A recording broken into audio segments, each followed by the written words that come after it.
Żona mill-bajja tal-Ġnejna nnagħlqet għall-pubbliku hekk kif fekruna tal-ilma baħar telet biex tbiet. Is-sit qed jiġi mħares minn membri tan-Nature Trust Malta u minn awtoritajiet oħra.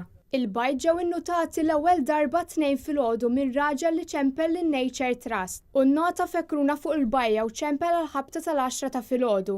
Il-fekruna għamlet madwar 30 minuta fuq ir-ramel sakemm reġgħet marret lura fil-baħar.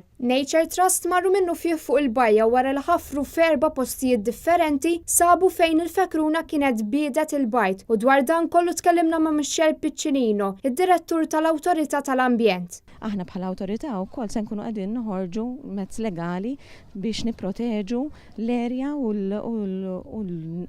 l-bejta tal-fekruna li tinsab hawnhekk. Din se tkun forma ta' avviż ta' Emergency Conservation Order.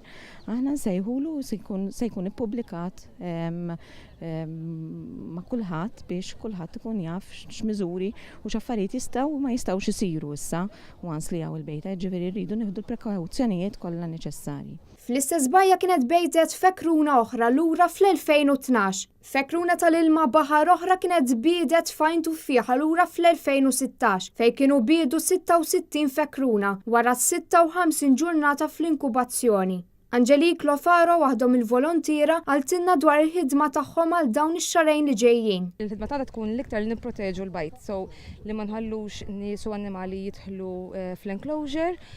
Jekk jidħol xi ballun nkunu ġast aħna nkunu nistgħu nidħlu niġbruh għan-nies u kemm jista' jkun nevitaw illi jidħlu oġġetti li mhux suppost ikunu hemm ġew.